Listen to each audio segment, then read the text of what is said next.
ඒවා බුදුරජාණන් වහන්සේගේ උත්පත්තිය, බුද්ධත්වය, පරිනිර්වාණය යන තෙමගුල සිහිපත් කරන දොසක් පුන් පොහොදා මා ඔබට කතා කරන්නේ යාපන අර්ධද්වීපයට නුදුරින් පිහිටි ඓතිහාසික නාගදීප විහාරස්ථානයේ සිටයි. නාගදීපය පිළිබඳව ඉතිහාසය ලක්දිව ප්‍රාග් ඓතිහාසික යුගයේ දක්වාම දිවෙනවා. ඓතිහාසික වංශ කතාවල සඳහන් වන ආකාරයට බුදුන් වහන්සේ බුද්ධත්වයෙන් පස්වෙනි වර්ෂයේ ලක්දිව නාගදීපයට වැඩම කළ බව ඉතිහාසයේ තොරතුරු හමු වෙනවා. කෙසේ නමුත් දෝන්දර තුඩුවේ සිට පේදුරු තුඩුව දක්වා ලක්වැසි බෞද්ධතාවගේ අති පූජනීයත්වයට වන්දනීයත්වයට ලක් වූ නාගදීප විහාරස්ථානයේ සිටයි අද ස්වාධීන රූපවාහිනී විශේෂ ධර්ම දේශනාව දෙනු ලබන්නේ. එදා බුදුරජාණන් වහන්සේ නාගදීපයට වැඩම කළේ චූලෝදර මහෝදර නාරජුන් අතර ඇති මණික් පුටුවක් අරබයා ඇති ආරවුල සමතයකට පත් කිරීම සඳහා. ආරවුල සමතයකට පත් වී නාරජවරුන් විසින් පූජා කරන ලද මණික් පුටුව තැන්පත් කර චෛත්‍යයක් මේ ස්ථානයේ ගොඩනැගුණු බවත් ඉතිහාසයේ සඳහන් වෙනවා. එදා බුදුන් වහන්සේ නාගදීපයට වැඩම කළේ ආරවුලක් සමතයට පත් කිරීම සඳහා. අපි බුදුන් වහන්සේගේ බුද්ධ පුත්‍ර පරම්පරාවෙන් තොරපෙන දෝන්දර තුඩුවේ සිට පේදුරු තුඩුව දක්වා ලක්වැසි බෞද්ධ ජනතාවගේ කීර්තියටපත් වූ පූජනීයත්වයටපත් වූ කීර්තිමත් ධර්ම කතිකයන්න් වහන්සේ නමක් ස්වාධීන රූපවාහිනී සේවයේ ආරාධනෙන් අද නාගදීපයට වැඩම කොට තිබෙනවා ඓතිහාසික ධර්ම දේශනයක් පවත්වීම සඳහා. මා ඊටමත්ම ගෞරවයෙන් යුතුව ආරාධනය කරනවා පූජ්‍ය ගංගෝඩවල සෝම ස්වාමීන් වහන්සේට ස්වාධීන රූපවාහිනී විශේෂ ධර්ම දේශනාව ආරම්භ කරන හැටියට. අවසරයි. පින්වත්නි, ධර්ම ශ්‍රවණයට පළමු පන්සිල් සමාදන් වීමට নমස්කාරය කියන්නේ. තස්සේ භගවතු වරහතෝ සම්මා සම්බුද්දස්සේ තස්සේ භගවතු වරහතෝ සම්මා සම්බුද්දස්සේ තස්සේ භගවතු වරහතෝ සම්මා සම්බුද්දස්සේ බුද්ධං සරණං ගච්ඡාමි ධම්මං සරණං ගච්ඡාමි සංඝං සරණං ගච්ඡාමි ဒုတိယံ පි බුද්ධං සරණං ගච්ඡාමි ဒုတိယံ පි ධම්මං සරණං ගච්ඡාමි ဒုတိယံ පි සංඝං සරණං ගච්ඡාමි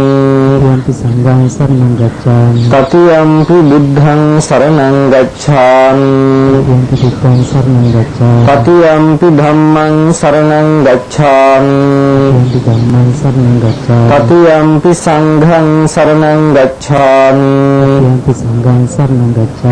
පාණාති පාතා වේරමණී සික්ඛාපදං සමාදියාමි อดินนาดานาเวรมณีสิกขาปดังสมาธิยามิ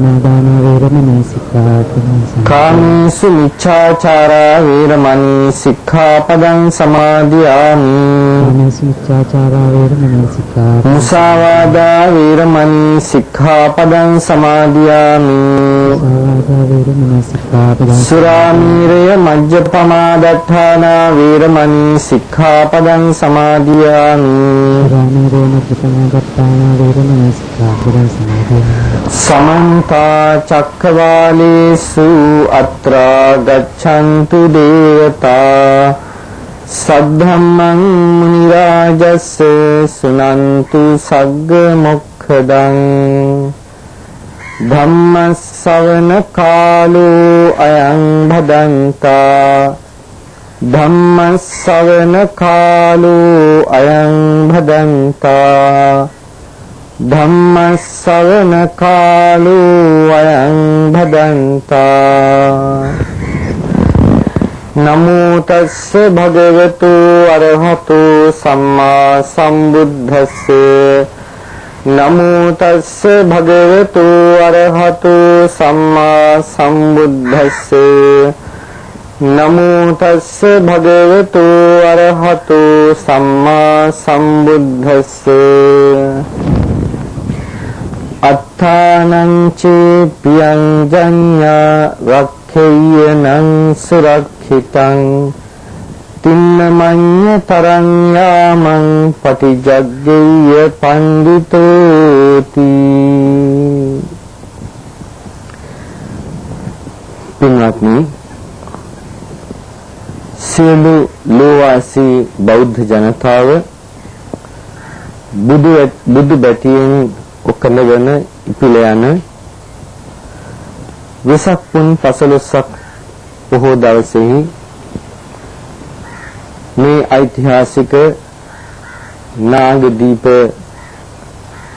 විහාරස්ථානයේ සිට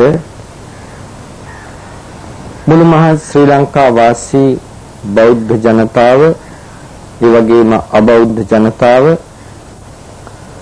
අමතලා තථාගත බුදු පියාණන් වහන්සේගේ දහම් පණිවුඩයක් ලබා දෙන්නට ලද මේ අවස්ථාව පිළිබඳව අපි විශේෂයෙන් සතුටු වෙනවා. මේ භූමිය තථාගත සම්මා සම්බුදුරජාණන් වහන්සේගේ බුදු පහසෙන් පාරිශුද්ධියට පත්වෙච්ච පූජනීය ස්ථානයක්.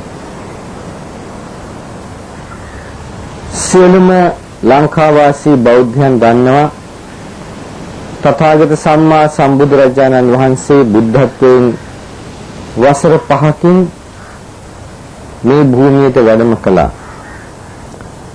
චූලෝදර මහෝදර කියන නාග ගෝත්‍රික මාමයි බෑනයි දෙන්න අතර සිද්ධ වෙච්ච ආරවුලක් සංසිඳවන්නට රජකම සඳහා නැත්නම් සිංහාසනය බෙදා ගන්න බැරුව වෙච්ච අවුල. හැබැයි අපේ ඉතිහාසයට යනකොට අපට පේනවා ඉතිහාසයේ මේ පුවත දක්වන නාගයන් දෙන්නෙකුගේ සටනක්. හැබැයි මේ නාගයේ මිනිස්යන් හැටියට නෙමෙයි ඉතිහාස පොත පෙන්නන්නේ. අපි සම්බන්ධ කරනකොට බුදුරජාණන් වහන්සේගේ පළමුවන ලංකා ගමන අප දන්නා එතෙන්දි කියන්නේ යක්ෂය দমনය කරන්න බුදුහාමුදුරුවෝ ලංකාවට ආවා කියලා.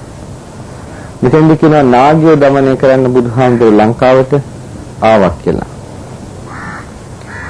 දැන් ඉතිහාස පොත ඒ යක්ෂයන්ු දලදික යකුන් හැටියට දක්වන්නට උත්සාහ කරගෙන තියෙනවා. ඒ වගේම අපේ ඉතිහාසය දිහා බලනකොට පේනවා රාජ වංශය අපේ විජය රජුගෙන් ආරම්භ කරන්නට ගත්ත උත්සාහයකුත් පේනවා. නමුත් අපේ රාජ වංශය විජය රජුන්ට වඩා බොහොම ඈත ඉතිහාසයට යනවා. බුදුරජාණන් වහන්සේගේ ඒ පළවෙනි ගමන පොඩ්ඩක් සිහිපත් කරන්නම් මේ වෙලාවේදී. මහියංගනයට වැඩම කළ බුදු වෙලා මාස 9කදී බුදුරජාණන් වහන්සේ මහියංගනයට වැඩම කළේ ලංකාවේ බුදු සසුන පිහිටන බව දැනගෙන. විස්තර කරන මේ ලංකාවේ මහා භයානක යක්කු වගේක් ඉන්න මේ යක්කු ටික එළවලා ලංකාව මිනිස්ය වාසයක් කරන්නට ඕනේ. ඒ නිසා බුදුරජාණන් වහන්සේ වැඩම කරලා ඒ යක්ෂයන් ගිරිදිවෙන්නට පන්නවා කියලා දමනය කළා. දැන් මහා භයානක යක්කු වගේක් ඉන්නවා කියලා කිව්වේ. තුනත්නි අපි සාමාන්‍යයෙන් දැන් ව්‍යවහාර කරන මේ යක්ෂ ගෝත්‍රිකයන් කියලා. නමුත් ඉතිහාස පොත කියන්නේ මේගොල්ලෝ යක්කු දලදිගේ යක්කු වගේ જાතියක් හැටියට. දැන් හිතන්න පොඩ්ඩක් බුදුරජාණන් වහන්සේ වැඩම කළා. බුදුහාමුදුරුවෝ වැඩම කළා ප්‍රාතිහාර්ය පෑවා. ඒ ප්‍රාතිහාර්ය පිළිබඳ විස්තර කියනවා මහා ගිනි ජාලාවක් පතරවලා යක්ෂයන්ට පීඩා ඇති කරන යක්ෂයන් තන්නවා කියලා කියන්නේ. මේ සූර්ය තාපය දෙතුන් දිනයකින් වැඩි කරලා යක්ෂයන්ට පීඩා කරලා යක්ෂයන් පිටත් කළ ඇරියක් කියන්නේ ගිරිදිවයිනට. අපි බුදුරජාණන් වහන්සේ කවුද කියලා හිතමු. බුදුහාමුදුරුවෝ කියන්නේ මහා කාරුණිකයන්න් වහන්සේ. කවදාවත් බුදුහාමුදුරුවෝ කාටවත් හිංසා කරන්නේ නැහැ. කායිකව පීඩා කරන්නේ කාටවත්. ප්‍රාතිහාර්ය දක්වනවා. ඒ ප්‍රාතිහාර්ය දක්වන්නේ බුදුරජාණන් වහන්සේ කෙනෙකුගේ මානය වගේ ඒ දරුණු තත්ත්වයන් විඳින්නට. දැන් උරුවෙල කාශ්‍යප දමනය කරන්න ප්‍රාතිහාර්ය පාවා. කායික හිංසා කරන්නේ නැහැ. ශාක්‍යයන් දමනය කරන්න ප්‍රාතිහාර්ය පාවා. කායික හිංසා කරන්නේ නැහැ කාටවත්. ඒක බුදු කෙනෙකුගේ සිරිතක් නෙමෙයි. දැන් බුදුහාමුදුරුවෝ මෙහෙම පීඩා කළා කියනවා නම් යකුන්ට ඒ කියන්නේ ඒක බුදුහාමුදුරන් කරපු නින්දාවක්. ඉතිහාස පොත. ඊගාවට බුදුරජාණන් වහන්සේ දමනය කළා කියලා කියනවා. බුදුහාමුදුරුවෝ දමනය කළා කියනවා නම් එහෙනම් එතන හිතන්න ඕන දෙයක් තියෙනවා. බුදුහාමුදුරුවෝ සතින් අවියෙන් දමනය කරන්නේ නැහැනේ කවුරුවක්වත්. බුදුහාමුදුරුවෝ දමනය කරන්නේ අනුත්තර පුරිස් ධම්ම සාරති ගුණෙහි යන ක්‍රමයේ යොදලා. එහෙනම් බුදුහාමුදුරුවෝ ඒක ළඟ දමනය කරන්න ඕනේ ආර්ය අෂ්ටාංගික මාර්ගයේ යෙදෙමින්. බුදුරජාණන් වහන්සේ එනම් යක්ෂයන්ව ආර්ය අෂ්ටාංගික මාර්ගයේ යොදලා තියෙනවා. යොදලා ඒ ඇත්ත සුචරිතවත් පිරිසක් කරපු එකයි සිද්ධ කළේ ඒකයි දමනය කළා කියන්නේ. සුචරිතෙහි පිහිටෙව්වා. බුදු වෙලා පස්වෙනි වසරේදී ලංකාව දෙස දකින්නකොට දැක්කා මෙහෙම මහා විනාශයක් වෙනවා රට ඇතුලේ. බුදුහාමුදුරුවෝ දැනගත්තා මේ අවස්ථාව ප්‍රයෝජනෙට ගන්න පුළුවන්. අනාගතයේ ශාසනය පිහිටනවා මේ රටේ. ඒකට පසුබිමක් ඇති කරගන්නට. ඒ නිසා ඒ වෙලාවේ වැඩම කළා. එතනත් කියනවා පින්වත්නි දීපවංශය විග්‍රහ කරන බුදුහාමුදුරුවෝ වඩිනකොට මෙහි හිටියේ මහා විෂඝෝර නාගයෝ කොටසක් කියලා. විෂඝෝර නාගයෝ බුදුරජාණන් වහන්සේ වැඩම කරලා මහා ඝන අන්ධකාරයක් වුණා. ඒ ඝන අන්ධකාරය නිසා අර නාගයන්ට යුද්ධ කරන්නට ගෙනාපු අවියායුධ මොකක්වත් දැක ගන්නට බැරි වුණා. ඒක නිසා ඒ අවියායුධ කියන්නේ දුනු ඊතල. ඒ නාගයන්ට යුද්ධ කරන්න ගෙනාපු දුනු ඊතල හොයා ගන්නටවත් බැරි වුණා. ඒ නිසා යුද්ධ කරන්නට බැරුව හිටියා කියලා. දැන් මෙතන විසගෝර නාගයෝ කියලා කියනවා. මොනවායින්ද යුද්ධ කරලා තියෙන්නේ? විසගෝර නාගයෝ දුනු ඊතල වලින්. විසගෝර නාගයෝ දුනු ඊතල වලින් යුද්ධ කරන්නේ නෑ. ඔක ඉතින් අමුතුන් කියන දෙයක් නෙමෙයි. දුනු ඊතල වලින් යුද්ධ කරා නම් ඒ අර ඔය කියන જાති නාගයෝ නෙමෙයි. එනම් මේ නාග ගෝත්‍රික මිනිස්යන්මයි. සමහර එක් හිතනවා අර මේ නාග ලෝකේ ඉන්න නයි වෙස් මාරු කරගත්ත ඇත්තු වෙස් වලාගෙන ඇවිල්ලා මේ හිටියා කියලා. එනතු නාග ලෝකේ නයි ඇවිල්ලා මේ මනුස්ස ලෝකේ රජකම් කරන්නේ නෑ. නාග ලෝකේ නයි රජකම් කරන්නේ නාග ලෝකේ. මනුස්ස ලෝකේ රජකම් කරා නම් එයා මිනිසෙක්ම වෙන්න ඕනේ. ඒ නිසා ඒ නාග ලෝකෙන් ආපු ඇත්ත නෙමෙයි මේ මිනිස්සුયો. නම් දෙක බලන්න. තවත් ඕනේ නම් චූලෝදර මහෝදර. චූල උදර පුංචි බඩ මහා උදර ලොකු බඩ. පොඩි බඩයි ලොකු බඩයි දෙන්න. නැත්තම් ඒ එදා ව්‍යවහාරයේ අද ව්‍යවහාරයේ පුංචි බණ්ඩයි ලොකු බණ්ඩයි දෙන්න. මේ හොඳ හෙළ නම් මෙව්වා. මේ නයින්ගේ නම් නෙමෙයි මෙව්වා. ඒකින්ද හිතන්නට එපා ඔය ඒ නාග කියලා කිව්වේ ඔය හිතන වගේ නාගිය කියලා ඒ හොඳ මිනිස්සු. තවත් උදාහරණයක් තියෙනවා. බුදුරජාණන් වහන්සේ බුදු වෙලා ඒ කිත්වදීම බුදුහාමුදුරන්ට විලඳ මීපැණියෙන් සංග්‍රහ කළා දෙන්නේ. තපස් භල්ලුක කියලා. තපස්ස භල්ලික කියලා කියනවා. මේ දෙන්න ලංකාවෙන් ගිය වෙනද දෙබායෝ දෙන්නෙක් හැටියටයි සඳහන් වෙන්නේ. හැබැයි කියන්නේ යක්ෂයෝ කියලා හරි නාගයෝ කියලා හරි වෙලෙන දෙබෑයෝ කියලා කියන්නේ. එහෙනම් පේනවානේ ඒ මිනිස්සු ගිහිල්ලා තියෙන්නේ කියලා ලංකාවේ. බුදුහාමුදුරුවෝ ලංකාවට එන්නටත් ඉස්සෙල්ලා ලංකාවේ මිනිස්සු හිටියා. බුදුහාමුදුරුවෝ ඇයි වැඩම කළේ? පින්වත්නි වෙන කාරණයකට නෙමෙයි. දැනගත්තා බුදු ඇසින් මිහිඳු මහ රහතන් වහන්සේ ලංකාවේ බුද්ධ ශාසනය පිහිටවන බව. ඒ බුද්ධ ශාසනය පිහිටවන්නට පසුබිම සකස් කරන්නට තමයි බුදුහාමුදුරුවෝ ඒ දෙතුන් පාරක් ලංකාවට වැඩම කළේ. ඒ වැඩම කරලා ඒ ඇත්තන්ට අනුශාසනා කළා. ඒ ඇත්ත සුචරිත මාර්ගෙහි පිහිටෙව්වා. පළවෙනි පාරත් දෙවෙනි පාරත් දෙකේම සුචරිතෙහි පිහිටව බවට සලකුණු තියෙන තුන්වෙනි පාරෙන්. පළවෙනි පාර බුදුහාමුදුරුවෝ තනියම වැඩම කළේ. දෙවෙනි පාරත් තනියම වැඩම කළේ. තුන්වෙනි පාර වැඩම කළේ 500ක් මහා සංඝයා එක්කලා රහතන් වහන්සේලා එක්කලා. ඒ බුදු වෙලා අවුරුදු 8කින්. බුදු වෙලා අවුරුදු 8කින් 500ක් මහා රහතන් වහන්සේලාත් එක්කලා වැඩම කළා. එදා කැලණියටයි වැඩම කළේ. කැලණියේ මණියක්කික කියලා නාගරාජයෙක් හිටියා. ඒ නාගරාජයා අර 500ක් මහා සංඝරත්නයට දන් දුන්නා කියනවා. එහෙනම් සුචරිතෙහි පිහිටලා නැද්ද ලංකාව වාසී? තුන්වෙනි පාරට එනකොට මහා සංඝයාට දන් දෙන්න තරමට ඒත් දැස්ති වෙලා හිටියේ. ඒ පසුබිම බුදුහාමුදුරුවෝ ඇති කළා සුචරිතෙහි පිහිටි පිරිසක් ලංකාවේ හිටි නිසා තමයි ඊට පස්සේ අවුරුදු 200ක පමණ කාලයකින් මිහිඳු මහ රහතන් වහන්සේට ලංකාවට වැඩම කරලා ශාසනය පිහිටවන්න පුළුවන් වුණේ. බුදුහාමුදුරුවෝ වැඩලා ධර්ම දේශනා කළාට ශාසනය පිහිටන්නේ නැහැ. ශාසනය පිහිටන්නට නම් ඒ රටේ ඇත්ත පැවිදි උපසම්පදාව ලැබලා එහි ශාසනීය ස්ථාවරත්වයේ සඳහා කටයුතු කරන්න ඕනේ. අන්න ඒකයි බුදුහාමුදුරුවෝ වැඩම කළා ඒවා සිද්ධ වෙන්නේ නැහැ. මිහිඳු මහ රහතන් වහන්සේ වැඩම කළා ඒ ටික සිද්ධ කළා. එතන තමයි බුද්ධ ශාසනය වශයෙන් පිහිටෙන්නේ. අනේ ඒ தත්ත්වය ඇති කරන්න සුදුසු පසුබිම තමයි බුදුහාමුදුරුවෝ ලෑස්ති කරේ. බලන්න පින්වත්නි දැන් අපි කියනවා විජය අපේ පළවෙනි රජුරෝ කියලා. අපි මණියක්තික නාරජු ගාවට ආවා. අපි දන්නවා එක උපාසකම්ම කෙනෙක් එකපාරට කිව්වා ඔක් කියනකොට ඒ හාමුදුරනේ අර නාගලෝකේ ආපු නාගරාජ්‍යයෙන් නැති බුදුහාමුදුරන්ට දන් දෙන්නට ඇත්ත කියලා. මම අර කලින් කියපු එකම තමයි. කියන්නේ උත්තරේ ඒකම තමයි. එතකොට මණියක්තික නාරජුයි විජය රජුගේ අතරේ පරතරය අවුරුදු 37යි.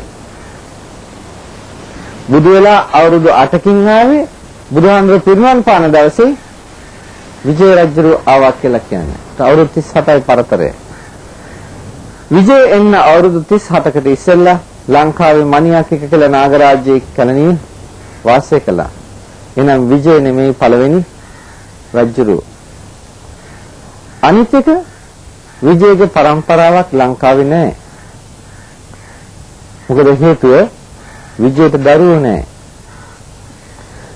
විජයගේ පළවෙනි භාර්යාව ඇවිල්ලා කුවේණි කියනවා. කුවේණිය පැන්නුවා කියනවා. ඇයි කුවේණි පැන්නුවේ කියලාත් හිතන්නට ඕනේ. කුවේණිට දරුවෝ දෙන්නෙක් හිටියයි කියනවා. ඒකින්ද ඒ ඇත්තන්ගේ પરම්පරාවෙන් වැද්දෝ ආවා කියනවා. ඒ දෙන්නගේ પરම්පරාවෙන්. ඒකනත් හිතන්නට වෙනවා ටිකක්. ඇත්තටම එහෙම එකක් වෙන්නට ඇද්ද කියලා. ඇයි කුවේණිය පන්නලා විජේ ඉන්දියාවෙන් විසවරු ගෙන්නලා කසාද බැඳා. ඒගොල්ලන්ට දරුවෝ හිටියේ නැහැ. ඉතින් විජේ අවුරුදු 38ක් රජකම් කළා. අන්තිම කාලෙදී රජේ පවරන්න කෙනෙක් නැතුව පණ්ඩු වාසදේව ගෙන්නුවා කියලා එයාගේ සහෝදරයා ඉන්දියාවෙන් රජකම් පවරන්නට. ඒකට එහෙනම් දැනගන්නට ඕනේ විජේට දරුවෝ හිටලා නැහැ මෙහි කියලා. සාමාන්‍යයෙන් රජෙක් එක බිසවකට දරුවෝ නැත්නම් රාජ්‍ය ගෙනියන්නට තව බිසවකකින් හරි දරුවන් බලාපොරොත්තු වීම සිරිතක්. ඒක නොවුනා වෙන්නට බෑ. විශේෂයෙන්ම විජේවයි කෙනෙක්. ඊගාට එහෙමත් උනේ නැත්නම් ඒ කියන්නේ මේ දරුවෝ නැලැබුණේ කාගේ ප්‍රශ්නයක් හින්දාද කියලා හිතන්න වෙනව නේද? ඒ කියන්නේ බිසවරුන්ගේ ප්‍රශ්නයක් හින්දාද විජේගේ ප්‍රශ්නයක් හින්දාද දරුවෝ නැලැබුණේ? එහෙනම් විජේට දරුවෝ නැති වෙන්න හේතුව විජේ වඳ පුද්ගලයෙක් නිසායි. කෙන ඊට පස්සෙත් නැත්තම් බිසවරුන්ගෙන් දරුවෝ ඉන්නට ඕනේ. ඒකයි පණ්ඩු වාසදේවගෙන් පටන් ගත්තේ. ඒ විජේගේ પરම්පරාව ලංකාවේ නැහැ. මේක પરම්පරාවක්. දැනගන්න විජේ එනකොට ලංකාවේ තව රජවරු නොහිටියා නෙමෙයි. අනිත් දැන් කැලණියෙත් රජවරු හිටියනම් රාජධානි නම් තව රජවරු ලංකාවේ හිටියා. අර ඇවිල්ලා ඒ පැත්තේ දාමරිකව කටයුතු කළා. එයා නායකත්වයක් අරගෙන පටන් ගත්ත එකක් තමයි තියෙන්නේ. නැත්නම් තව රජවරු නොහිටියා කියලා හිතන්න එපා. සිංහලයා කියන මේ හෙළයේ රජවරු විජයගෙන් පැමිණිච්චා නෙමෙයි. සමහර දෙනා කැමති නැහැ මහා වංශයට මෙහෙම කියනවට. පින්වත්නි මා පිටක සම්පදානේන පොතපතේ තිබුණා කියලා බාර ගන්න එපා කියලා කිව්වා. බුදුරජාණන් වහන්සේ දේශනා කරන්නේ කුසල් අකුසල් දෙකට දාලා ධර්මයට විනයට දෙකට දාලා සංසන්දනය කරලා බලන්න කියලා. හොඳයි අපි බලමු තවත් පැත්තකින් පොඩ්ඩක්. කියනවා බුදුරජාණන් වහන්සේ පිරිනිවන් පාන දවසේ සක්‍ර දේවේන්ද්‍රයන්ට ආරාධනා කළා කතා කළා කියනලු දේවින්ද මගේ ශාසනය ලංකාවේ පවතිනවා අවුරුදු 5000ක් අන්න විජයයි 700ක් පිරිසයි ලංකාවට එනවා ඒ විජයයි 700ක් පිරිසයි ලංකාවයි ආරක්ෂා කරගන්න කියලා. ඒ කියන්නේ බුද්ධ ශාසනය 5000ක්කල් පවතිනවා අර පිරිස රකින්න ඒ හින්දා කියලා කියනවා නම් මොකටද රකින්න කියන එක? එනම් පැහැදිලි. මේ බුද්ධ ශාසනය රකින්න ආරක්ෂා කරගන්න කියන්නේ කියන එක අධ්‍යාරයි. එතනින්. හැබැයි ඒක වෙන්නේ නැහැ කවදාවත්. බුදුහාමුදුරුවෝ කියන්නේ කවුද? බුදුහාමුදුරන්ගේ දර්ශනය මොකක්ද කියලා තීරණය කළොත් බුදුහාමුදුරුවෝ කාටවත් ශාසනය ආරක්ෂාව බාර දෙන්නේ නැහැ. කාටවත් කවුරුවක්වත් රකින්න කියලා බුදුහාමුදුරුවෝ කියන්නේ නැහැ. කියන්න හේතුකුත් නැහැ. බුදුහාමුදුරුවෝ දේශනා කළේ ඊට වඩා ගැඹීර දර්ශනයක්. විජය කියන්නේ කවුද? විජය කියන්නේ මහා දාමරිකෙක්. විජය කියන්නේ මුළු රටටම එපා වෙච්ච පුද්ගලයෙක්. තාත්තා කෙනෙකුට මහා ජනතාව ඇවිල්ලා කියයිද මේ පුතාව මේ රටින් පිටුවහල් කරන්න තියන්න එපා පැත්ත පළාත කියලා යන්තම් හරි හදාගන්න පුළුවන් පුතෙක් නෑ. මිනිස්සුන්ගේ කීම අහලා තාත්තා පිට කළා දායිද පුතාව හොඳ පුතෙක් නෑ හදාගන්න පුළුවන් පුතෙක් නෑ. මහා දාමරිකකම් කරපු කෙනෙක්. ඉන්සයි කෙස් අඩක් මුඩු කළා පිටුවහල් කළා දැන් මේ විජයව. විජය ඒ කියන්නේ කුසල් කරපු කෙනෙක් නෙවෙයි. දුව කවුද භාර්යාව කවුද කියලා තේරුම් ගන්නේ නැත්නම් මිනිස්කම නෙමෙයි. හැමතැනම ඕනෝන් වංචා කරනවා නම් මිනිස්කම නෙමෙයි. උසස් මනසක් නැහැ. ඊළඟට මම මෙහෙම උදාහරණයක් ගන්නම්. ඔතෝ මං හිතනවා මේ බණහන කවුරුත් හරක් දැකලා ඇති. ඔය හරක් සාමාන්‍යයෙන් කොහේ හරි යනකොට පොල් පැලයක් කෙසෙල් පැලයක් එහෙම දැක්කොත් ওই වත්තක තියෙනවා. ඌ මොකද කරන්නේ? ඌ හිතනවාද මේක හිතවලා තියන්නේ මේ ඇත්තන්ට වගාවක් පිණිස ඒගොල්ලන්ගේ පරිහරණයට භෝගයක් සඳහායි මේ හිතවලා තියන්නේ. මම මේක ඇදලා ගන්න හොඳ නෑ කියලා එහෙම එක හැඟීමක් එනවාද? පොඩක් කතා කරමු බලන්න. එහෙම හැඟීමක් එනවාද? නෑ. ඒ සතාට ඒක නිකන් ආහාරයක් වශයෙන් දැක්කා හොම්බ දැම්ම ඇදලා ගත්තා ඌට අවශ්‍ය නිසා. දැන් සාමාන්‍යයෙන් අපි මිනිස්සු. ඒ නිසා අපිත් යන්න එන ගමන් දකින්නවා අනුන්ගේ දේවල්. විජය අකුසල් කරපු එක්කෙනෙක්. ධම්මෝ හවේරක්ඛති ධම්මචාරින් කියපු බුදුහාමුදුරුවෝ එහෙනම් සත්වයාට කියයිද අන්න විජයව රැකගන්න කියලා? මොකද කියන්නේ නැත්තු? කල්පනා කරලා බලන්න. ඒකයි ධර්ම විනය දෙකට දාලා බලන්න කියලා ප්‍රශ්නයක් විසඳන්න ඕන. මේ බුදුදහමේ ප්‍රශ්නයකට පිළිතුරු සපයන්න බොහොම පහසු දහම් කාරණා තියෙනවා. පින්වත්නි අද වුණත් අපිට තියෙන ප්‍රශ්නේ විසඳන්න බුදුදහම ඇරෙන්න වෙන දහමක් මේ ලෝකේ නැහැ.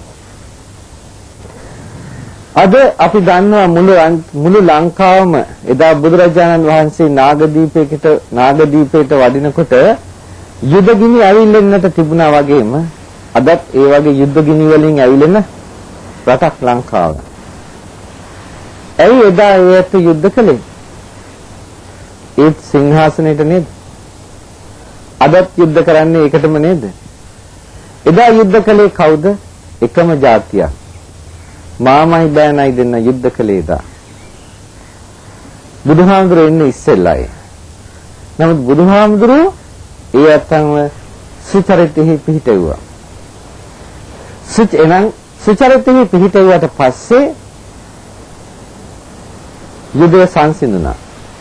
එහෙනම් යුදයක් සංසිඳෙන්නට නම් අපි සුචරිතය අගයන පිරිසක් වෙන්නට ඕනේ. අපි මිනිස්යන් වශයෙන් සුචරිතය අගයන්නේ නැත්නම් යුද්ධ සංසිඳෙන්නේ නැහැ. එතකොට බුදුරජාණන් වහන්සේ යුදය සංසිඳවන්නට යම් උපක්‍රමයක් යෙදුවා නම් ඒ උපක්‍රමය තමයි මිනිස්යාට මිනිස්කම කියන එක තේරුම් ගන්නට කියන එක කියලා දෙන්න. මිනිස්කමෙහි පිහිටුවා සුචරිත. පින්වත්නි, තවත් ක්‍රමයකින් මම පෙන්වන්නම් ඕක විසඳ ගන්නට. අපි ලංකා වාසී බෞද්ධ අබෞද්ධ ඔක්කොගෙම සිංහල දෙමළ මුස්ලිම් ඔක්කොගෙම අහනවා ඔබලා කවුද කියලා. ඔබලා කවුද කියලා අහයි. එතකොට මම දන්නවා ගාක් වෙලාට මේ ප්‍රශ්නය අහපුවාම ගොඩන බලාගෙන ඉන්න ඇයි මේක ඇහුවේ කියලා. දැන් සිංහල ඇත්තෝ ඉන්න තැනකදී එහෙම ඇහුවොත් ඒගොල්ලෝ බලාගෙන ඉන්නවා. ඔබලා කවුද කියලා ඇහුවොත්.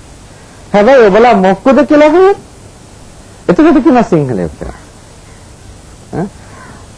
දැන් හිතන්න අනිත් ඔක්කොගෙම ඇහුවොත් ඔය සිංහලයේ ඔය මුස්ලිම් ඔය ඔක්කොම පැත්තකට දාන්න. මොකද කියන කතාවේ සිංහලයවත් කවුද කියන කතාවේ සිංහලයවත් දෙමළවත් මුස්ලිම්ලත් කියන එකක් නෙමෙයි අදහස් කරන්නේ. කවුද මොකද කියන එකෙන් අදහස් කරන්නේ ඔබ මිනිස්සෙක් කියන එකයි. ඔබ මිනිස්සෙක්ද? මිනිස්සෙක් නම් මන උස් වෙන්නට ඕනේ, නැත්තම් මිනිස් වෙන්නට බෑ. මන උස් නම් තිරිසන් වගේ වැඩ කරන්න හේතුවක් නැහැ. තිරිසන් වගේ වැඩ කරනවා නම් ඒ කියන්නේ මනුස්සකමක් එතන නැහැ. අනින්ට තලාපෙලා කටයුතු කරනවා නම් ඒක මිනිස්කම නෙමෙයි. අනුන්ගෙන් හුරාගෙන වංචා කරගෙන ජීවත් වෙනවා නම් මනුස්සකම නෙමෙයි. අම්මයි තාත්තයි අඳුරන්නේ නැත්තම් ඒ වගේම අම්මා පුංචි අම්මා නැන්ද අඳුරන්නේ නැත්තම් දැක්කහම අපේ අවශ්‍යතාවයේ තියෙන නිසා අපි ඒක එකපාරට ගන්න ගියොත් ඒ කියන්නේ අපිත් ඒකට හොම්බ දාන්න ගියොත් එහෙම අපි කවුද? අපි හරක්. ඒ කියන්නේ කෙලින්ම ඒ ක්‍රියාවෙන් හැඟවෙනවා පුද්ගලයා මිනිස් වෙන්නේ නැහැ, පුද්ගලයා තිරිසනෙක් කියලා. බල්ලෝ කොටි ව්‍යාග්‍රයෝ Tamanට ගොදුරක් දැක්කොත් මොකක් හරි කමන්නේ අනුන් ගැන හිතනවද? Tamanගේ අවශ්‍යතාවයෙන් නම් පැන්න බැහැගත්තා. අනේ මේ සතාගේ ජීවිතයක්, මේ මිනිස්සයා මිනිසෙක්, මම මේ මිනිසයන්ට හිංසා කරන්න හොඳ නැහැ කියන එකක් හිතනවද? නැහැ. ඒ සතා වුණත් අනිත් සතාට හිංසා කරන්න ඕනේ කියලා හිතනවද? හිංසා කරන එක හොඳ නැහැ කියලා හිතනවද? නෑ, කවදාවත් එහෙම හිතන්නේ නැහැ. එකපාරට ගොදුරට පයින්නවා. මිනිස්සු කියන જાතියත් එහෙමනම් තමන්ගේ අවශ්‍යතාවය සඳහා අනුන්ගේ ජීවිතය ගැන සැලකිල්ලක් නැතුව, අනුන්ගේ ජීවිතය තුට්ටුවකට සලකන්නේ නැතුව, තමන්ගේ වාසිය, තමන්ගේ ධනය, තමන්ගේ පහසුව සඳහා අනුන්ව බිලි ගන්නවා නම් ඒ කියන්නේ මිනිස්කමද?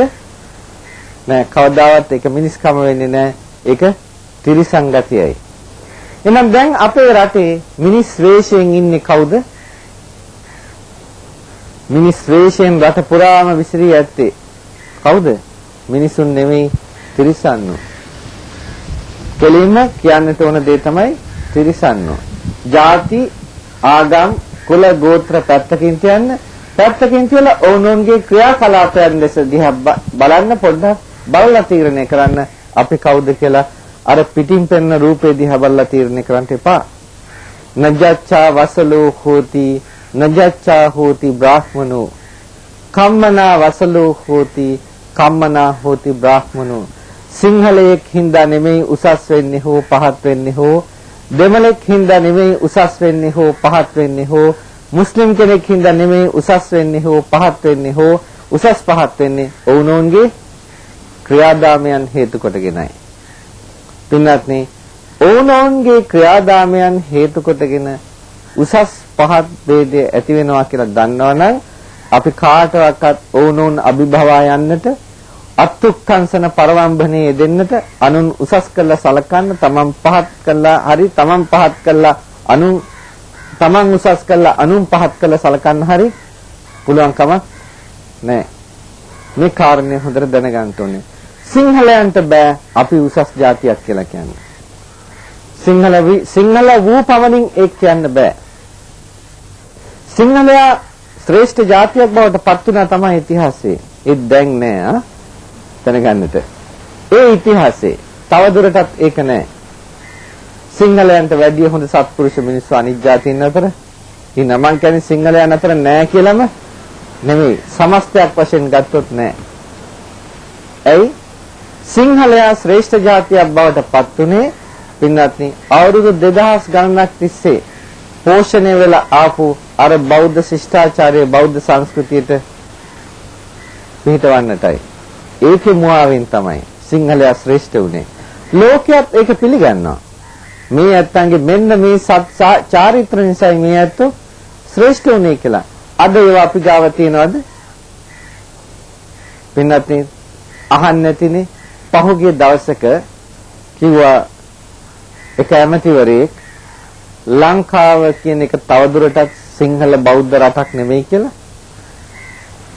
ඒ කියන්නේ ඒ ඇමතිවරයා මුස්ලිම් ඇමතිවරයෙක්. ඒ ඇමතිවරයා එහෙනම් කෙලින්ම පිළිගත්තේ මොකද්ද? ලංකාව සිංහල බෞද්ධ රටක් කියන එක නෙමෙයිද? තවදුරටත් සිංහල බෞද්ධ රටක් නෙමෙයි කියව එකෙන් අදහස් කරේ මොකද්ද? ලංකාව සිංහල බෞද්ධ රටක්.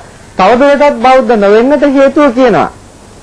මේක සිංහල බෞද්ධ රටක් නම් කොහොමද මේ දුරාචාර මෙච්චර පවතින්නේ? කොහොමද මත්පැන් රට පුරා මෙච්චර පැතිරෙන්නේ? මේක සිංහල බෞද්ධ රටක් නම් එහෙනම් තවත් විදිහකින් ඒ ඇමතිවරයා කලේ සිංහල බෞද්ධයා කියන කෙනා බොහොම ශ්‍රේෂ්ඨ කෙනෙක් කියලා පිළිගත් එක නෙමෙයිද?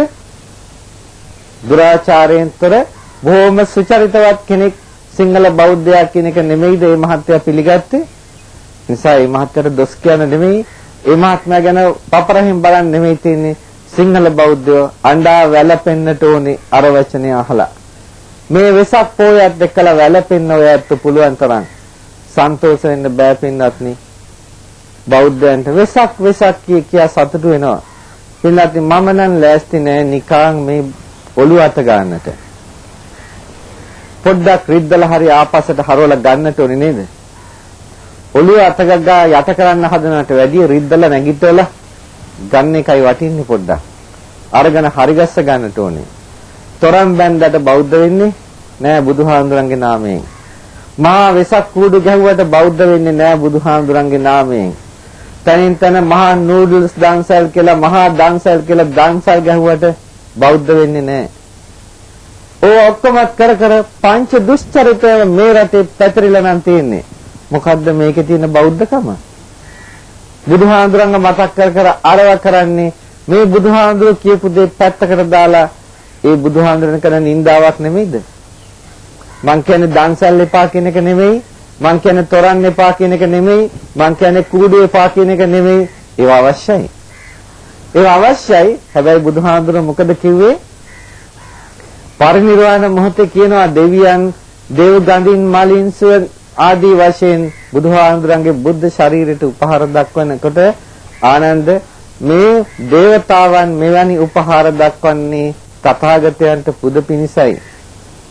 නමුත් මේ එකකින්වත් නියමාකාරයෙන් තථාගතයන් පිදුවා වෙන්නේ නැහැ.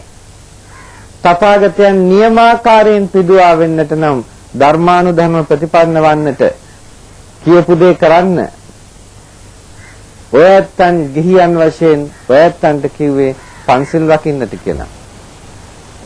පංචශීලය ගැන තුට්ටුවකට සලකන්නේ නැත්නම් තවදුරටත් අපි කියනවාද අපි බෞද්ධයෝ කියලා? කවුද පංචශීලය ගැන තුට්ටුවකට සලකන්නේ නැත්තේ? දැන් අවුරුදු 35ක විතර කාලයක් තිස්සේ ඉඳන් මුල ඉඳන් අගට මෙහෙම තමයි. යම් දවසක මේ රටේ දේශපාලන ඉතිහාසයක් කියලා එකක් ඇති වුණා. ටික දවසක් යනකල් හොඳට තිබුණා. ඊට පස්සේ මොකද වුනේ? ඊට පස්සේ තනිකරම මේ ලංකාව බෞද්ධකම අමතක කරලා දාලා නෙමෙයිද වැඩ කරේ? අවුරුදු 30ක විතර කාලයක් තිස්සේ ආපු හැම රජයක්ම ලංකාවේ පංච දුස්චරිතය නෙමෙයිද වැපිරෙව්වේ? ලංකාව පුරා. පින්වත්නි, අපි හිතමු දැන් මේ යුදගිනි ඇවිලෙනවා මේ රටේ. ඇයි යුදගිනි ඇවිලෙන්නේ? දැන් මේ යුදගිනි ඇවිලෙනවා කිය මේවට විසඳුම් හොයනවා. පින්වත්නි දැනගන්න, විසඳුම තියෙන්නේ බුදුදහමේ ඇරෙන්නට දේශපාලනඥයන්ගේ ඔළුවල නෙමෙයි කියලා. ওই දේශපාලන ලෝකයේ ගත්තාම ওই දේශපාලන ලෝකයේ කාගේද ආධ්‍යාත්මික පිරිසිදු බවක් තියෙනවා කියලා කියන්නේ? ආධ්‍යාත්මික පිරිසිදු බවක් තියෙන්නට නම් එතනත්තා තුළ පංචශීල ප්‍රතිපදාව සඳහා උත්සාහයක්වත් තියෙන්න ඕනේ අඩු ගන්න. පංචශීල ප්‍රතිපදාව තහවුරු කරන්නට පුද්ගලයෙක් ගාව උත්සාහයක්වත් තියෙන්න ඕනේ. කෝ උත්සාහය? අපි ගමු අපේ මැති ඇමතිවරුන් පිළිබඳව අපේ රටේ ඉන්න පින්වත්නි, මේ කියන්නේ ආණ්ඩුව වලට රිද්දන්න නෙමෙයි. මගේ ප්‍රතිපත්තිය ආණ්ඩු පෙළන එක නෙමෙයි. හැබැයි මගේ එක ප්‍රතිපත්තියක් තියෙනවා, ආණ්ඩුවකට රිද්දෝල හරි පැත්තට දාගන්නට ඕනේ. ඒක කල යුතුද නැද්ද? මං හිතනවා භික්ෂුවකගේ යුතුයකම ඒකයි. රිද්දලා හරි පැත්තට දාගන්නට ඕනේ. එහෙයි කියන එක නෙමෙයි භික්ෂුවකගේ යුතුයකම වෙන්නට ඕනේ. බලන්නට කොයි ඇමතිවරයාටද කොයි മന്ത്രിවරයාටද මත්පැන් හල් දෙකක් විතර එකක් දෙකක් ලංකාවේ අයිතිව නැත්තේ? කල්පනා කරලා බලන්න පොඩ්ඩක්. ඒ කියන්නේ මේ ප්‍රදේශයක නායකයෙක් නේද? ප්‍රදේශයක නායකයෙක් කියන්නේ ප්‍රදේශයේ ජනතාව හිස නමන්න ඕනේ යාට. මේ නායකයෝ අද දවසේ පොඩ්ඩක් හිතන්න. ප්‍රදේශයකට හෝ රටකට හෝ නායකත්වයක් පත් කරන්නේ මහ ජනතාව. ඒ ඇත්තන්ට හිස පහත් කරන්න බලාගෙන, ඒ ඇත්තන්ට ගෞරව කරන්න බලාගෙන. එහෙමද නැද්ද? නායකත්වයක් ජනතාවගේ නායකත්වයක්. අර වගේ තැබෑරුම් දාගෙන ඉන්න ඇත්තන්ට මහ ජනතාවට පුළුවන් ද හිස පහත් කරන්න? මරවර බලයෙන් රජ කරන ඇත්තන්ට පුළුවන් ද මහ ජනතාවට හිස පහත් කරන්නට? බෑ පින්වත්නි. කවදාවත් කරන්න බෑ. ওই තත්ත්වයේ උඩ කවදාවත් මේ රටේ සමගියක් සාමයක් ඇති කරන්න හම්බ වෙන්නේ නෑ. පින්වත්නි, කොයි රටක්ද දුස්චරිත ප්‍රදාවෙන් දිනු වෙලා තියෙන්නේ?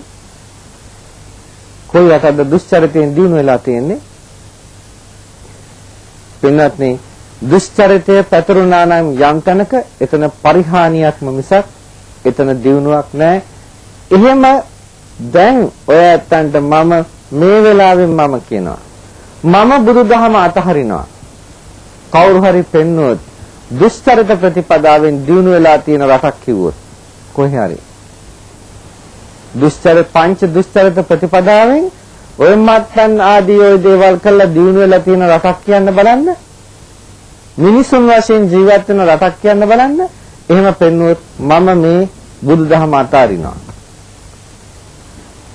මං හිතන්නේ කාටවත් හිතන්නේ නැහැ නෙමෙයි, ස්ථිර වශයෙන්ම කිසි කෙනෙකුට බෑ පෙන්වන්න එහෙම දිනුවක් මේ ලෝකේ කොතනකවත් තියෙනවා කියලා. මෙච්චර උදාර දහමක් අපට තියෙද්දි මොනවද මේ අපි කරන්නේ? කොහෙද මේ යන්නේ? මේ රට සකස් කරන්න නම් සුචරිත ප්‍රතිපදාවට එන්නටම ඕනේ. ඕකට එන්නේ නැතුව කවදාවත් රට හදන්න පුළුවන් කමක් නැහැ. ඇයි අපි මේ තත්ත්වයටපත් උනේ? ඇයි අද අපි යුද්ධ කරගන්නේ මේ? දුස්චරිතයේ හිඳයි. වෙන කාරණාවක් නිසා නෙමෙයි. පින්වත්නි, ප්‍රශ්නයක් විසඳන්නට ඕනේ නම් පැලස්තර බෑ. පැලස්තර වලින් කරන්න බෑ. පැලස්තර දාන්නම හරියට සුද්ධ කරන්නේ නැතුව මොකද වෙන්නේ? පැලස්තර දානවා කියන්නේ හරියට සුද්ධ කරනවා කියන එක නෙමෙයි. හරියට දැන් තුවාලයක් වුණත් බලන්න. හරියට සුද්ධ කරන්නේ නැතුව පැලස්තරයක් දැම්මොත් මොකෝ වෙන්නේ? ඒක අහන්න. ඇතුලෙන් කුණු වෙලා යන්නේ නැද්ද? දැන් මේ තියෙන්නේ කුණු වෙලා නෙවෙයිද? නැද්ද? පසුබිම කුණු වෙලා නෙවෙයිද? කුණු වෙලා තියෙන්නේ ඔක්කොම. දැන් ගඟ ගහනවා හැමතැනම. සුද්ධ කරන්න ඕනේ. ඒක නිසා දැනගන්න, මහා ජාතියක් පාවලා දීලා මහා ජාතියකට අසාධාරණයක් සිද්ධ වෙන පැත්තට වැඩ කරලා සුළු ජාතියක් සන්තෝෂ කරන්න ගිහිල්ලා කවදාවත් ප්‍රශ්නයක් විසඳෙන්නේ නැහැ. ඒක තමයි අද උගත් ඇත්තන්ගේ ඔළුවල තියෙන්නේ. උගත් ඇත්තන්ගේ විනාතේ උගත්කමින් බෑ ওই ප්‍රශ්න විසඳන්න. ওই පැත්ත විසඳන්න බුද්ධියක් ඕනේ. බුද්ධියක් ඇති වෙන්නට නම් මානසික පාරිශුද්ධිය අත්‍යවශ්‍යයි. පුද්ගලයාට හිතන්න පුළුවන් ශක්තියක් තියෙන්න ඕනේ. උගත් කියලා කියන්නේ පින්වත්නි උගන්නන දේ ගත්තා කියන එකයි. උගන්නන දේ අරගෙන ඒක කොල කෑල්ලකට දාලා ඒකෙන් ගන්නවා මෙන්න මෙච්චරයි ඔයා දැනගත්තේ කියලා හිත. ඕක බුද්ධිය නෙමෙයි. බුද්ධිය කියන එකට උගත්කම් ඕනේ නැහැ. බුද්ධිය කියන එකට ඕනේ හිතන්න පුළුවන් නුවණ. ඒකයි කිව්වේ නා චින්තයන්තු පුරිසු විශේෂ මධි ගච්ඡති. හිතන්නේ නැති තැනත්තා කවදාවත් විශේෂත්වයකට පත්වන්නේ නැහැ කියලා කිව්වා. හිතලා බලන්නට. එහෙනම් යන්න මුලට ඇයි මේ යුදය ඇති වෙන්නට හේතුව? ක්‍රම දෙකක් තියෙනවා සාමාන්‍යයෙන් බුද්ධිමත් නැති ඇත්තන් කරන්නට. බුද්ධිමත් නැති ඇත්තන්ට කරන්න මේ යුදය සම්බන්ධයෙන් ක්‍රම දෙකක් තියෙනවා. එකක් පැලස්තර දාන එක. අනිත් එක සමූල ඝාතනය කරන එක. මුලින් ඉඳන් අගටම දරු පැටියගේ පටන් ඔක්කොම විනාශ කළා දාන එක. කරන්නේ සමහර රටවල් කරන්න පුළුවන් දේවල් මිනිස්සුන්ට කරන්න පුළුවන් දේ වගේ දේවල් බෑ. මිනිස්සුන්ට ඒ වගේ දේවල් කරන්න බෑ. පින්වත්නි මිනිස්සු කියන්නේ යක්කු නෙමෙයි. මිනිස්සු කියන්නේ අනිත් පැත්තන්ගේ ජීවිතවලට ගරු කරන පිරිසක්. අනිත් පැත්තන්ගේ ජීවිත විනාශ කළා ඒ ලේන් මාසෙන් සතුට වෙන පිරිසක් නෙමෙයි මිනිස්සු කියලා කියන්නේ. මිනිහා කෙරේ තියෙනවා කරුණාවක්, දයාවක්, අනුකම්පාවක් කියන එක. ඒ නිසා ඒ සමූල ඝාතනය කරනවා කියන ඒවා කරන්න බෑ මිනිස්සුන්ට. අපි මේ ප්‍රශ්නේ විසඳන්නට යන්නට ඕනේ ප්‍රශ්නේ ඇති වෙන්නේ කොහොමද කියලා. මොකද්ද බෞද්ධ સિદ્ધාන්තය? ප්‍රශ්නයක් විසඳන්නට නම් ප්‍රශ්නයට හේතුව බලන්න, හේතුව බලලා හේතුව නැති කරන්න, එතකොට ඵලය නැති කරන්න පුළුවන්. හේතුව බලන්න මොකද්ද කියලා. එච්චරයි විසඳුමට තියෙන්නේ. අමාරු දෙයක් නෙමෙයි. හේතුව කොහෙද ඇති උනේ? නිදහස ගත්තද යම් තැනක නිදහස ගත්ත තැන් ඉඳන්ම හේතුව මතු වුණා. නිදහස ගන්නකොටම හොඳ හිතින් නෙමෙයි නිදහස ලැබුණේ. අද අපි නිදහස ඇගෙව්වට හොඳ හිතකින් ලැබිච්ච නිදහසක් නෙමෙයි. ලංකාවේ ඇතුළත හිටපු ඇත්තන්ම 50ට 50යි කියන ප්‍රතිපත්තියක් ඉදිරිපත් කළේ නැද්ද? නැද්ද? 50ට 50යි කියන ප්‍රතිපත්තිය ඉදිරිපත් කළේම කුහක චේතනාවකින් නෙමෙයිද? ඒ කියන්නේ බලලෝභයයි එතන තිබුණේ.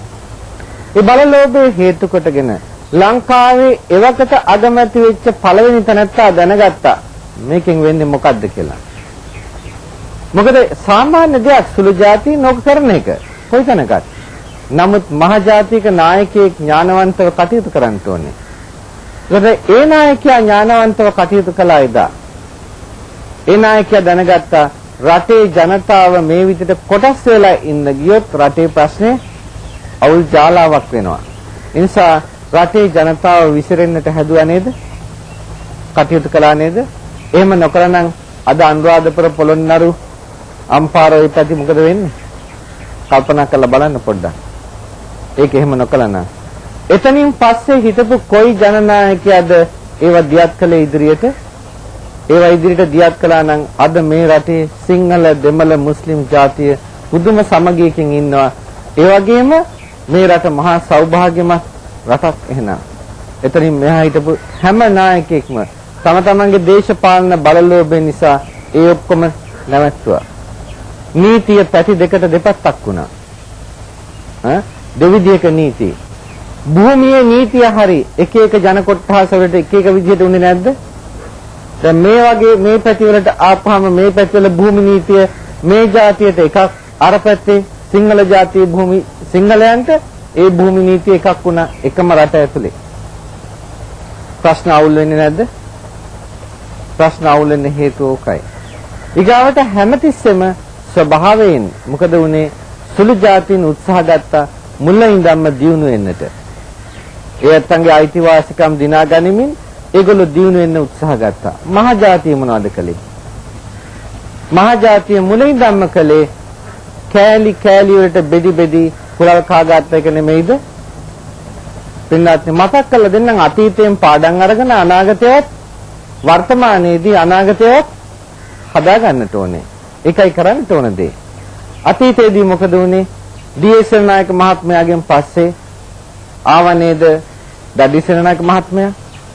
දඩිසේනායක මහත්මයාගෙන් මොකද වුනේ?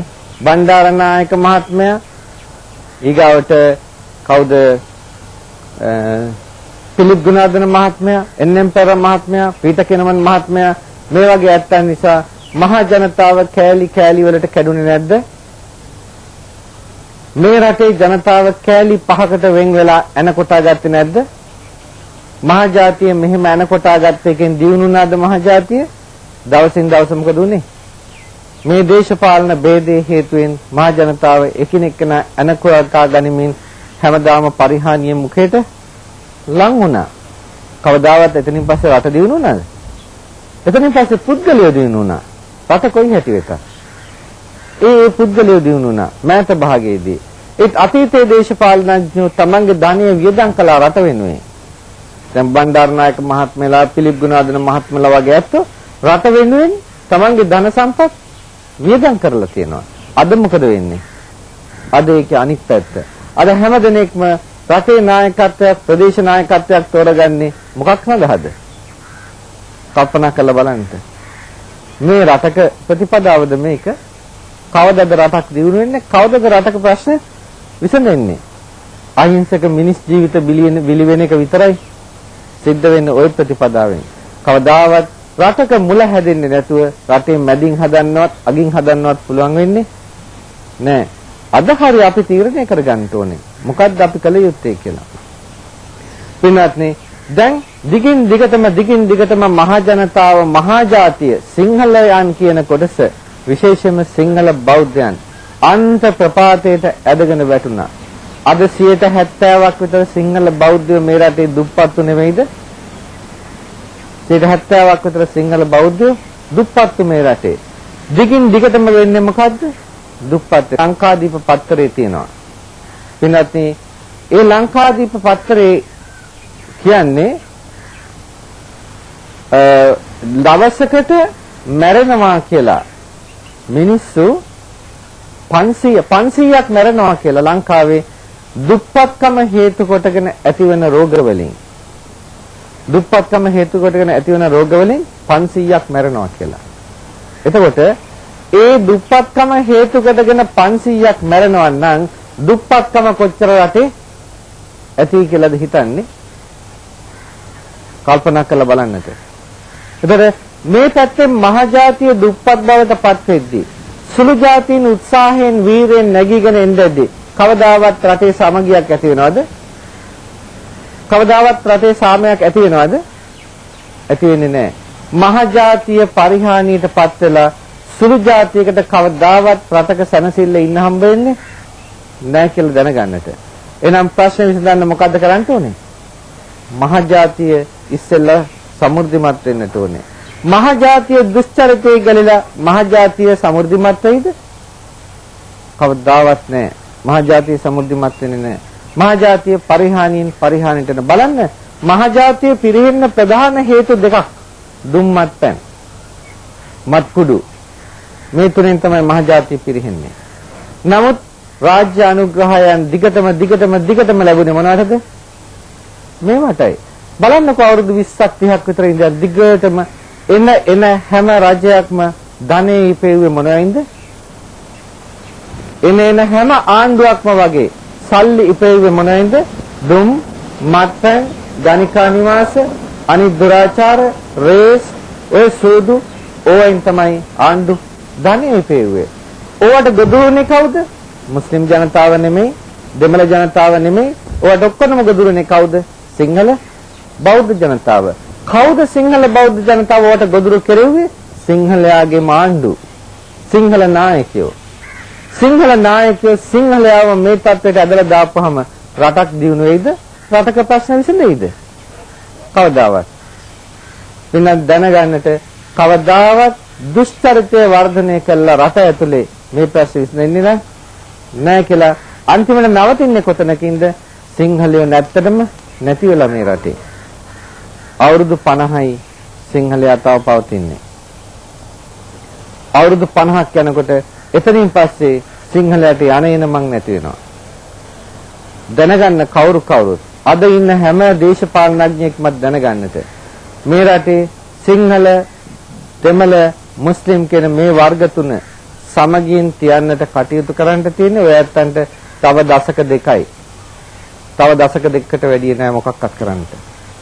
මේ දශක දෙක ඇතුළත මේ රට සුචරිතයට හරවගෙන මේ රටේ මහ ජනතාව දියුණු වෙන්නට මහ ජනතාව සෞභාග්‍ය සම්පන්න කරන්නට එන ආණ්ඩු කටයුතු කළේ නැත්නම් දැනගන්නට ඊට පස්සේ මහා ලේ වැගිරීම් මේ රටේ ආගම් කෝලාහල, ජාතිවාදී කෝලාහල මහ ජනතාව ඕනෝන යන කොටා ගැනීම වලකින්නේ නැහැ කියලා. අදත් ඒ වට කටයුතු සකස් වීගෙන යනවා මේ රටේ. එයි පාලකයන් කල්පනා කරන්නේ නැහැ. ජනනායකයන් කල්පනා කරන්නේ නැහැ. ඒ හැම එක්කෙනාම තම තමාගේ පාලන බලය හරි තම තමන්ගේ ඓශ්වර්යයන් හරි රැකගන්නට කටයුතු කරමින් සිටින්නේ. මම මෙහෙම කිව්වට කවුරුත් අමනාප වෙන්න ඕනේ නැහැ. මුළු රටම දන්න දෙයක්. දන්න දේ මතක් කරලා දීමක් විතරයි මේ කරන්නේ. මේ ක්‍රමෙන් නම් මේ ප්‍රශ්න විසඳන්න බෑ කියලා. අපි මෙහෙම තියා මහියංගනේ මේ නාගදීපේදී තියා බුදුහාමුදුරුවෝ ඇවිල්ලා මෙතන බණ කිව්වත් ජනතාවට අවශ්‍ය නැත්නම් ජනතාව සුචරිතේ ප්‍රතිපදාවට පිවිසෙන්නට එනම් කරන්න දෙයක් නැහැ. ජනතාවට උමනාව තියෙන තෝනේ සුචරිතයට පිවිසෙන්නට. එනම් පින්වත්නි අපේ රටට මේ ප්‍රශ්නේ විසඳන්නට අවශ්‍ය වෙන්නේ යුද හමුදාවක් නෙමෙයි. අපේ රටට මේ ප්‍රශ්නේ විසඳන්නට අවශ්‍ය වෙන්නේ සුචරිතයේ ගරු කරන මහා ජාතියට ආදරේ තියෙන ජාති වාත්සල්‍යයක් ඇති ජනනායකයෙක් අවශ්‍යයි. සුචරිතයේ ගරු කරන සුචරිතයේ ගරු කරන්නේ කියන්නේ බුද්ධිමත්. ඒ කියන්නේ උගත් නෙමෙයි සුචරිතයේ ගරු කරන. සුචරිතයේ ගරු කරන තැනැත්තා මානසික සංවරයකින් යුක්ත කෙනෙක්. ඒ මානසික සංවරයකින් යුක්ත කෙනාට පුළුවන්කම තියෙනවා හිතාමතා කටයුතු කරන්න. සාමාන්‍ය දැනීමක් නේ. මනස අවුල් නම් හිතාමතා කටයුතු කරන්න තත්ත්වයක් නැහැ. මානසික සංවරයක් තියෙන කෙනා තමයි සියුම් විදිහට හිතලා කටයුතු කරන්න පුළුවන් වෙන්නේ. එහෙනම් ඒ සියුම් විදිහට හිතලා කටයුතු කරන්න සුදුසු නායකත්වයක් ඕනේ. ඒ නායකත්වයේ සුචරිතය අගයන නායකත්වයක් වෙන්නට ඕනේ මේ රටට. දුස්චරිතය අගයන නායකත්වයකට කවදාවත් මේ රටේ ප්‍රශ්න විසඳන්න පුළුවන් වෙන්නේ නැහැ පින්නත්නි. නිසා ඒ ප්‍රශ්න විසඳන්නට අපි කවුරුත් මේ විසංගේ අදිෂ්ඨාන කරන්න ඕනේ. අවුරුදු 20ක් යන්න ඕනේ නැහැ. අවුරුදු 5කින් කරන්න පුළුවන්. අවුරුදු 5ක් යන්නේ නැහැ. අවුරුද්දකින් කරන්න පුළුවන් උත්සාහ ගත්තොත්. මොකද හේතුව? මේ ඔක්කොම වෙනස් කළා. පින්වත්නි ඔය හාමුදුරුවෝ කිව්වට කොහොමද ඕවා කරන්නේ කියලා නම් හරි ලේසියෙන් ගැලවෙන්න පුළුවන්. මම දන්නවා මෙහෙම කියනකොට දැන් කියන්න ලෑස්ති ගොඩාක් දෙනා ඔය මහා බුද්ධිමත්තු බොහොම රජයටත් උපදෙස් දෙවි. ඔය හාමුදුරුවෝ කිව්වට කොහොමද ඕවා කරන්නේ මේ ලෝකේ ප්‍රතිපදාව මේකයි කියයි. පින්වත්නි ලෝකේ ප්‍රතිපදාව අපට අවශ්‍ය නැහැ. අපිට ප්‍රතිපදාවක් තියෙනවා. ඒ ප්‍රතිපදාව වැරදි කියලා කියන జగතේ මේ තුන් ලෝකේ කොතනකවත් නැහැ. හොඳ උපදේශක මණ්ඩලයක් තියාගත්තොත් එතකොට පුළුවන් ඔක් කරන්නට. රජයකට අවශ්‍යයි බුද්ධිමත් උපදේශක මණ්ඩලයක්. රජයකට බෑ තනියම වැඩ කරන්නට. රජයේ ඒ ලොකු ඇත්ත හිතනවා නම් අපි තමයි බුද්ධිමත්තු කියලා එනම් ලොකු මුලාවක්. මානසික සංවරයක් ඇති බුද්ධිමත් මණ්ඩලයක් ඉන්නට ඕනේ. ඒත් අංගේ තීරණ ගරු කරන්න ඕනේ. එතකොටයි රටක් ගෙනියන්න පුළුවන් වෙන්නේ. ඒ බුද්ධිමත් මණ්ඩලයක් ඇතුව කටයුතු කරනවා නම් මේ ප්‍රශ්න විසඳන එක තරම් ප්‍රශ්නයක් වෙන්නේ නැහැ. එහෙමනම් දැනගන්නට අපි යන්නට ඕනේ ක්‍රියාදාමයේ සුචරිතයම තමයි බුදුහාමුදුරුවෝ ඇවිල්ලා ප්‍රශ්න විසඳුවේ. දැන් අපි බලාපොරොත්තු වෙන්නේ බුදුහාමුදුරුවෝ මහියංගනේට වැඩම කරලා ඒ යුදය සංසිඳෙව්වා නම් ඒ මාර්ගයේ පිළිපදිමින් අපේ රටේ තියෙන මේ යුද්ධයත් සංසිඳවන්නට මේක උපයෝගී කරගන්න ඕනේ කියලා නේද? මේ අනුශාසනාව. එහෙනම් හිතන්න බුදුරජාණන් වහන්සේ වැඩම කරලා මොන ක්‍රමයකටද සංසිඳෙව්වේ? සංසිඳෙව්වේ වෙන ක්‍රමයකින් නෙමෙයි මේ ජනතාව සුචරිතවත් කිරීමෙන් විතරයි. එහෙනම් අපි දැනගන්න ඕනේ ජනතාව සුචරිතවත් කරන්නට රටේ ප්‍රශ්න විසඳන්නට නම් කෙනෙක් අහන්න පුළුවන් කොහොමද වෙන්නේ කියලා. පින්වත්නි ජනතාව සුචරිතවත් වෙනකොට ජනතාවගේ විනාශකාරී ප්‍රතිපදා නවතිනවා. විශේෂයෙන්ම ධන විනාශයේ දොරටු ටික නවතිනවා. හම්බ කරන ධනය විනාශ වෙන්න දොරටු 6ක් තියෙනවා කියලා බුදුහාමුදුරුවෝ දේශනා කළා. දොරටු 6න් 6ම තියෙනවා මත්පැන් බොන කෙනාට. පාප මිත්‍ර සේවනය, සූදුව, නිතර නැත්නම් ශාලාචරණය, අවේලාවේ වීති සංචාරයෙන් රස්තියාදුව, අලස බව ඔක්කොම තියෙනවානේ මත්පැන් බොනකොට. එතකොට මත්පැන් බොන්නාට ධන විනාශයේ දොරටු 6ම තියෙනවා නම් එහෙනම් පින්වත්නි කවදාවත් මත්පැන් බොන රාජ්‍යයක් දියුණු වෙයිද? කවදාවත් දියුණු වෙන්නේ නැහැ. ඒ නිසා කල්පනා කරන්න මේක ප්‍රධාන වශයෙන් නැවතුනොත් මහජනතාව පෝසත් වෙනවා. 70%කට වැඩිය ලංකාවේ ජනතාව පෝසත් වෙනවා දුම්මත්පැන් පානය කරන එක රටේ නැවතුනොත්. ඔක්කොම නවත්තන්න බැරි වෙයි. නමුත් සෑහෙන රටකට සහනයක් දෙන විදිහටවත් ওই ටික නැවතුනොත් රටට ශාන්තියක් වෙනවා. ඒ ප්‍රතිපදාව හරිගස්ස ගත්තොත් එහෙනම් අපේ සිංහල බෞද්ධයන්ට මේ தત્ත්වය බලපාන්නේ අපේ අනාගත પરම්පරාව සුඛිත වෙනවට කිසිම සැකයක් නැහැ. මොකද මේ අලස භාවයන්, මේ විනාශකාරී ප්‍රතිපදා හැම දෙයක්ම තියෙන්නේ ওই මත්පැන්, දුම්, ඔය වගේ ඒවා උඩයි. බලන්න පෞල් කොච්චර අද මත් කුඩු නිසා විනාශ වෙනවද කියලා. පෞල් කොච්චර විනාශ වෙනවද කියලා. දැන් මොකද වෙන්නේ? බලන්න පින්වත්නි, අමනාපයක් හිතන්න එපා මේක කියනවට. මුස්ලිම් ජනතාව දිහා බලන්න. කොතනින් හරි හොඳක් තියෙනවා නම් හොඳ අපිත් අග යන්නට ඕනේ. ඒකෙන් ගන්න තියෙන වැඩක් තියෙනවා නම් අපිත් ඒ වැඩි ගන්න දැනගන්නට ඕනේ. මුස්ලිම් ජනතාවගේ ටික දෙනෙක් ඉන්නවා තනින් තන මත්පැන් බොන. සමස්තයක් වශයෙන් මත්පැන් බොන්නේ නැහැ.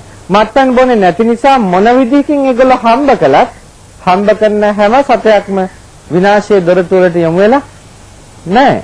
ඒ නිසා ඒගොල්ලන්ට හිතුමතේ කසාදත් බඳිනවා, හිතුමතේ දරුවොත් හදනවා, ඒ ඇත්තන්ගේ අනිත් කටයුතුත් ඒගොල්ලෝ දිනු කරනවා. ওই ටික ඔක්කොම කරන්න පුළුවන් නම් ඒ ඇත්තන්ට ඔය ඔක්කොම කරන්නේ මොනවෙන්ද? මත්පැන් ආදී ඒ දුෂ්චරිත නැති නිසායි. මත්පැන් බොන්නේ නැති නිසා අනිත් ධන විනාශයේ දොරටුත් ඒ ඇත්තන්ට ඇහිරිලා. ඒ නිසායි ඔක් කරන්නේ. එහෙනම් මේ බුදුදහමේ පළවෙනි අංගයක් ඔය දුෂ්චරිතයෙන් වළකිනවා කියන එක. ඒක වැළකුණා නම් බෞද්ධයාට මොනවද කරන්න බැරි? දැන් බෞද්ධයම නේද මේ විනාශකාරී ප්‍රතිපදාවේ ඉන්නේ? එහෙනම් ඔන්න ඕකයි අපිට මේ මහ ජනතාව සුඛිතවත් කරන්න තියෙන ක්‍රමය.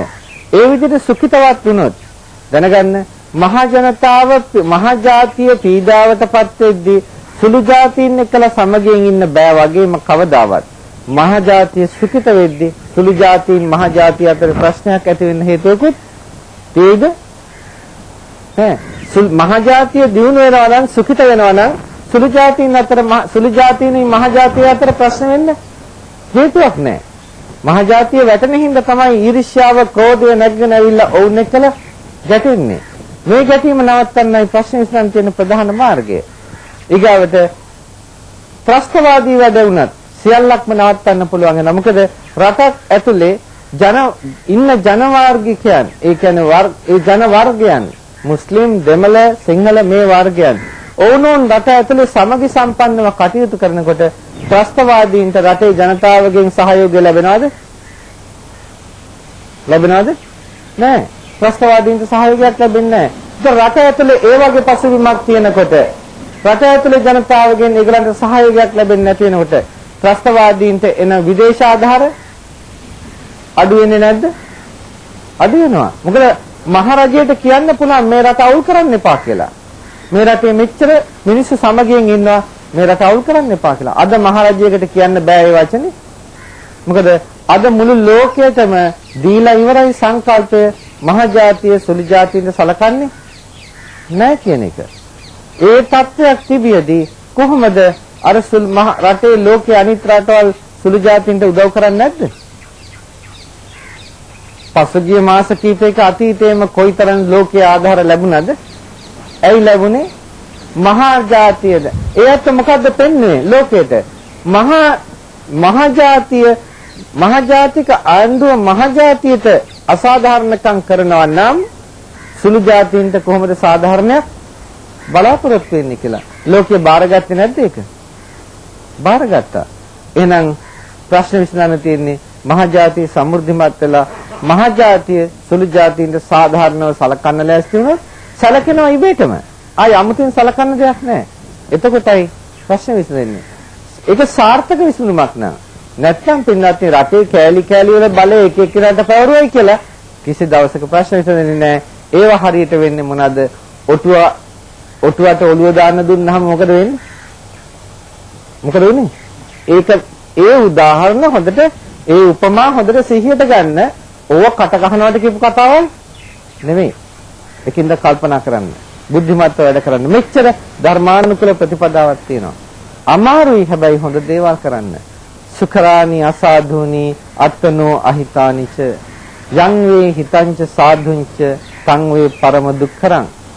ලේසි ඔය තමන්ට අහිත පිණිස දේ කරන්න.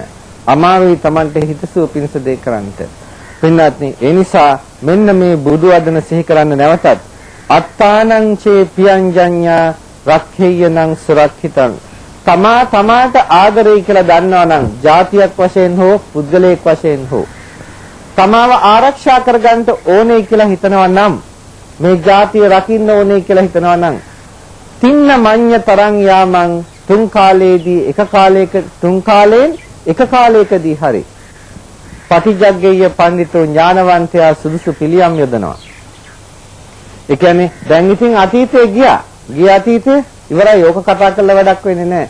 හැම ජාතින්ම දෙමළ නායකයොත් හිතන්න, සිංහල නායකයොත් හිතන්න, මුස්ලිම් නායකයොත් හිතන්න. අතීතේ කතා කර ඉඳලා වැඩක් වෙන්නේ නැහැ. ඔය හැම ජාතීන්ම තමන්ගේ අනාගත પરම්පරාවට හිතවත්කමක් තියෙනවා නම්, අනාගත પરම්පරාවල සෞභාග්‍ය බලාපොරොත්තු වෙනවා නම් අතීතයේ මෝඩකම් ඉවරයි. අතීතයේ මේගොල්ලෝ අපිට මෙහෙම කළා කියලා ඒ වෛර කිරීමේ ප්‍රතිපදාවෙන් අක්කොච්චිමන් අවදිමන් අජිනිමන් අහසිමේ කියලා කියවනේ. මට මෙහෙම කළා කියලා කරන්න ගියොත් එහෙම කවදාවත් වෛරය සංසිඳෙන්නේ නැහැ. ප්‍රශ්න විසඳෙන්නේ නැහැ. ඒක අමතක කරන්න. අමතක කළා කවුරුත් එකතු වෙලා එකට සාකච්ඡා කළා රටේ සුචරිත ප්‍රතිපදාවට බසින්නට. අන්න එතකොට පුළුවන් අපි කාටත් මිනිස්සු වගේ මේ රටේ සැනසෙල්ලේ ජීවත් වෙන්නට. අතීතය අමතක කරන්නට. දැන් අපිට මේ කාලය ඇවිල්ලා තියෙනවා. තරුණ වයසේ, බාල මැදි වයසේ, වයසට ගිය කාලේ. කවදාවත් වයසට යන්නේ නැහනේ. තරුණ කාලේ ඉන්නවා හැමදාම. අඩු ගන්න මැද වයසෙදිත් ඉන්නවා. ජාතියක්නේ. ජාතිය හැමදාම ඉස්සරහට එනවා. නිසා මේ මැදි වයසේ අපි ඉන්නවා. දැන් මේ මැදි වයසේ තීරණය කරගන්න මෙන්න මේකයි කරන්න ඕනේ කියලා. තීරණය කරගෙන දැන්වත් අදවත් මේ මොහොතේවත් අදිෂ්ඨාන කරන්න අපි දැහැමේ පිළිවෙතට එන්නට ඕනේ කියලා අදිෂ්ඨානයෙන් ජනනායකයෝ කටයුතු කරොත් ඒකාන්ත වශයෙන්ම මේ රටේ ඉන්න සියලුම ජනතාවට බෞද්ධ අබෞද්ධ සිංහල දෙමළ මුස්ලිම් ඔය හැම එක්කෙනාටම Hindu හැම දිනාටම යහපතක් ඒකාන්තයෙන් සිද්ධ වෙනවා. හැම දිනාටම ඒ යහපත උදා වීමට ඒ යහපත සකස් වීමට මේ උතුම් වෙසඟ නැත්නම් අද දවසේ ඉඳන් ක්‍රියාත්මක භාවයේ අප තුලින් දියත් කරන්නටත් රජයක් වශයෙන් රජයේ ඉදිරිපත් කළ මැදහත් වෙලා ඒ සුචරිත සඳහා කටයුතු කරන්නටත් අදිෂ්ඨාන පෙරටුවන්න හැම දිනාටම ඒ හේතුවෙන් දෙලව යහපත වේවා ප්‍රාර්ථනීය පරිදි උතුම් නිවන් සුවත් වේවා කියලා සාදුකාරයක් දීලා වෙසක් පුන් දවසේ වෙසක් පුන් පොහොය දවසේ කවුරුත් අදිෂ්ඨාන කරගන්නට හැම දිනාටම තෙරුවන් සරණ වේවා. ඊතාවතා චම්හෙහි සම්පදං පුඤ්ඤ සම්පදං සබ්බේ දේවා අනුමෝදන්තු සබ්බ සම්පත්‍ති සිද්ධියා.